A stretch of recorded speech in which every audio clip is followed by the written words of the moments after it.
Hello and welcome back to another episode of Commander Quick Look.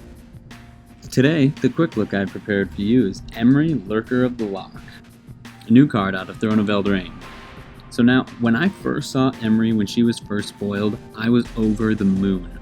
To have a merfolk nonetheless, a merfolk wizard that costs 3 mana that cares about artifacts, she costs 1 less to cast for each artifact you control. When she enters, she mills the top 4 cards of your library, and all you have to do is tap her. Choose target artifact card in your graveyard, and you may cast that card this turn. Emry is just icing on the cake everywhere. She's amazing. She's 3 mana. She's a 1/2, so she's a little underpowered, but what can you expect for all these amazing abilities? She's amazing up in our command zone, as she'll get discounted for the more artifacts we play.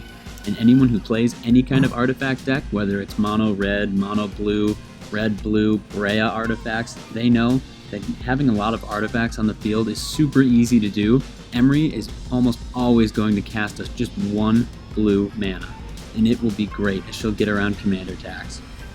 Now the thing that's a little harder to do with Emry when she's your commander is to give her haste. Because right when she enters the battlefield, if you can't protect her with the Swiftfoot Boots or a Lightning Greaves, she's probably going to be a lot of removal is going to come her way. But luckily, when she enters, she mills the top 4, so you don't even have to have a good sacrifice engine going to get use of her ability right away. She mills 4, so that way you can get your big things into the graveyard quicker, get your graveyard bigger, so that way Emry has more targets. Now, when I first saw Emry, I wanted to get her in my Urza deck, but honestly, after looking at Emry and really pondering her, I don't know if she really does a commander deck justice being in the 99. I think that Emry's a lot stronger when she is the commander, as her commander tax would be less and less each time. She could be killed 4, 5, or 6 times and she'll still cost that 1 blue mana, but if she's just a 99 in your deck, she's only 3 mana, then you have to find ways to recur her from your graveyard if she does get killed. But being in the command zone is a lot more powerful than just having her in the 99. But with this quick look, we're going to imagine that she's the commander and she's the one you want to be running. Now, I was doing some thinking, and I think that an Emry deck is totally different than an Urza deck, or maybe even a Psy deck. So with Urza, you're going to want to run some low-costed artifacts to make use of their being basically mock sapphires. With Psy, almost like the same thing, you want to run low-cost artifacts so that way you can keep making your Thopters. But Emry is this really, really cool graveyard self-mill synergy, and I think she deserves a Commander Quick Look. So let's get into it. So the first thing that you're going to need to worry about in your Emry deck is finding good solid ways to untap her after you've casted spells. With Mirren Spy and the Chakram Retriever, whenever you cast a spell, you're going to get to untap target creature. With the Mirren Spy, it's a little bit more work as you have to cast an artifact spell, but obviously this deck cares about artifacts. Now with cards like the Diligent Excavator, whenever we cast a historic spell, target player mills 2, so we're going to fill our graveyard even faster. We also want to run cards that allow us to sacrifice our artifacts to get their value with Emry, like Goldotha Forgemaster, which doubles as a tutor, Karklan Ironworks, which nets us 2 mana for each sacrificed artifact, and Grinding Station, which is just more fuel for our mill engine that we can hit ourselves or we can hit our opponents. So now, let's get into a quick look that's a little bit more deeper in depth than just like the mainstay cards that I think really shine with Emry. So right away, I wanted to take a look at artifact good stuff. So this isn't going to be your powerful combo pieces, but this is going to be stuff that you're probably going to want to recur right away if you ever get it into the graveyard. Something you can't recur right away is going to be your Psy or your Urza, but those cards, obviously they all fit into that mono blue artifact theme, so might as well shove them in this deck. The cards that you can recur are going to be things like Mystic Forge, which allows you to look at the top card of your library and cast it if it's an artifact card. Walking Ballista, no-brainer, XX, just remove 1/1 counters from it and deals 1 damage to creature or player. The Metalwork Colossus, which has been an all-star in my Urza deck. It costs X less to cast, where X is the converted mana cost of non-creature artifacts you control. Or you can sacrifice 2 artifacts and return it from your graveyard to your hand. But with Emry, it could just say tap Emry, put a 10/10 for free out. You have your Solemn Simulacrum, which is pay 4, and then when it enters, you go and search for a basic land. This Shimmer Mirror, it has flash, and you may cast artifact spells as though they had flash. Always nice to have a second Vildelcanori in your deck. Burnished Heart, which says sacrifice Burnished Heart. Search your library for 2 basic lands and put them into play tapped. So nice to get some ramp out in mono blue. Altar of the Brood, obviously 1 mana. Whenever another permanent enters the battlefield under your control, each opponent puts the top card of their library into their graveyard, so you get a little bit of mill for your opponents, and with the amount of things that you're going to be casting or recasting, it's really going to get off to a good start with this card. Cards like Traxos, Scourge of Krug, a 7/7 with Trample that doesn't untap unless you cast a historic spell, which we will be doing all the time. Or cards like Spellskite, which says pay a Phyrexian blue, so a blue mana or 2 life, and change the target of spell or ability to Spellskite. So that's going to be like your targeted removal. They're going to cast them on Emry or ways to get your Hexproof or Shroud off of Emry. And you're going to pay 2 life or pay a blue and change that target to Spellskite. Then you're going to tap Emry, cast your Spellskite again, and then maybe with your Chakram Retriever, you're going to untap Emry after you've casted your Spellskite to get that chain going. And there's actually one non-artifact that I really wanted to touch on in this quick look. The River Kelpie. Whenever River Kelpie or another permanent enters the battlefield from a graveyard, you draw a card. Whenever a player casts a spell from their graveyard, you draw a card. So it's a bit expensive. It's 5 mana for a 3/3, but it does have persist, so if it dies, it comes back with a -1/-1 counter. And with the amount of spell slinging and artifact recursion you're going to have in Emry, this thing is going to draw you so many cards. And then when you have the occasional Kess deck or just a spell slinger deck slinging from the graveyard, or the Carador Reanimators, you're going to be drawing even more cards along with the ones that you're already making yourself draw. The River Kelpie is going to be amazing in this deck and just a really, really nice source of card draw for you. And how could I forget, or almost forget, the Mycosynth Lattice. All permanents are artifacts in addition to their other types, and all cards that aren't on the battlefield, spells, and permanents are colorless, and players may spend mana as though it were mana of any color. So you want everything to be an artifact, just plop down Mycosynth Lattice and boom, Emry just recurs everything. Now we're going to get into a section that I like to call Untapped. So obviously these things that are going to be in your deck to specifically untap Emry to get more casts out of your graveyard. Things that we've already gone over, like the Chakram Retriever and the Mirren Spy.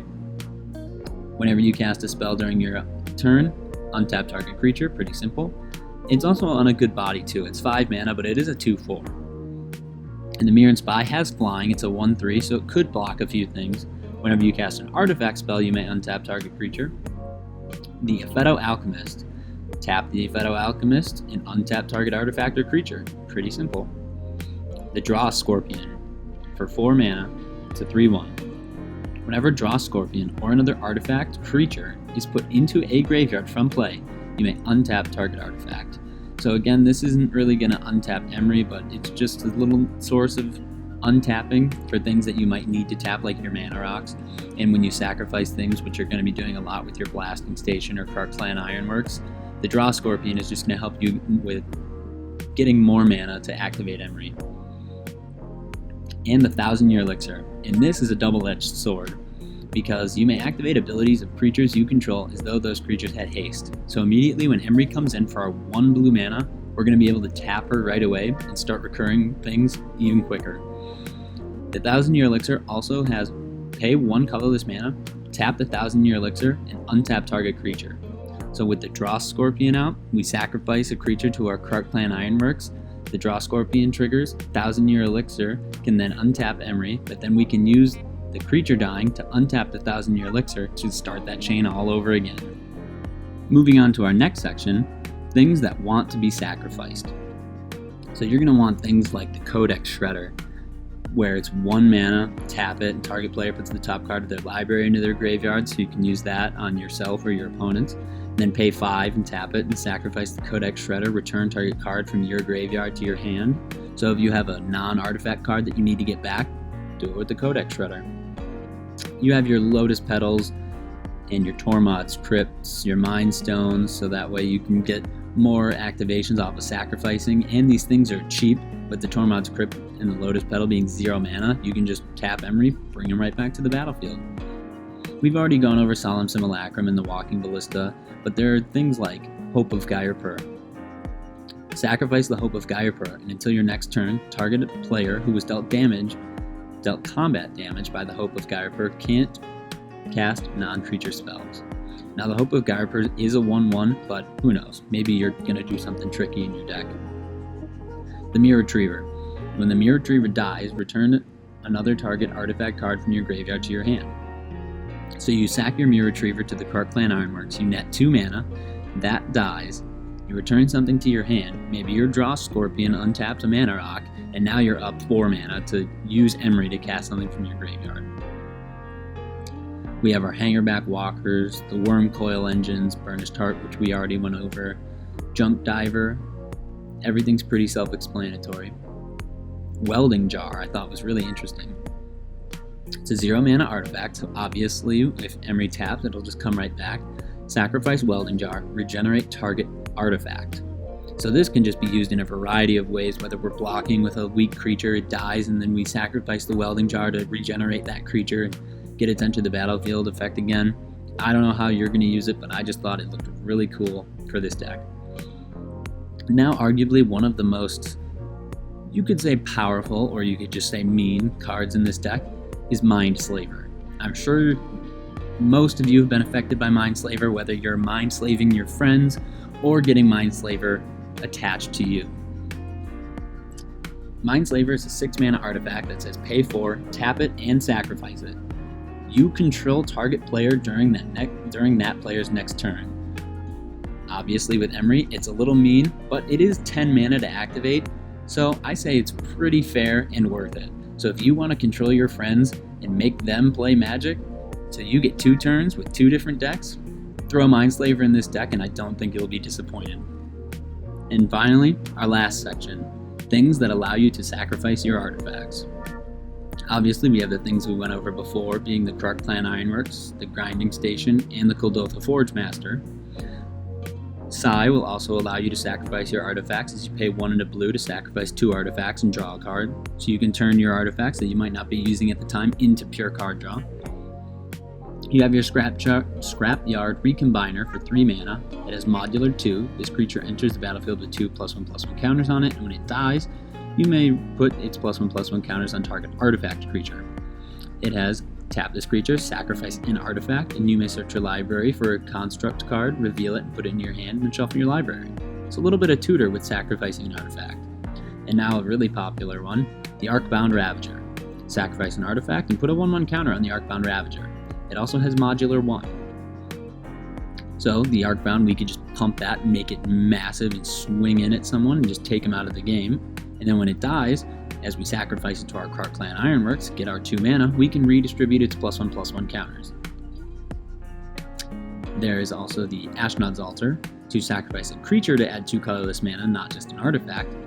And Blasting Station, sacrifice a creature, Blasting Station deals 1 damage to target creature or player. Whenever a creature comes into play, you may untap Blasting Station. And Phyrexian Altar, sacrifice a creature and add 1 mana of any color to your mana pool. All in all, I think this deck is going to be really great, and just having this almost unfound synergy. Every single one of your cards is going to want to interact with each other. Something dies, you get 2 mana, you untap something, you tap something again, you bring something back, you get 2 more mana, on and on and on again. Your deck doesn't even have to go infinite, it just has to do a lot of cool, crazy things for you to be getting value and to just take over a game. That's why I think Emry deserves her own place among the mono blue artifact legends of Sai and Urza. I think that Emry could really give them a run for their money.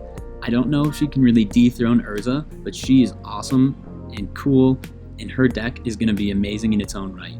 So, thanks for listening to this quick look, and if you want to fill in the 99, let me know how you do so in the comments below. Thanks.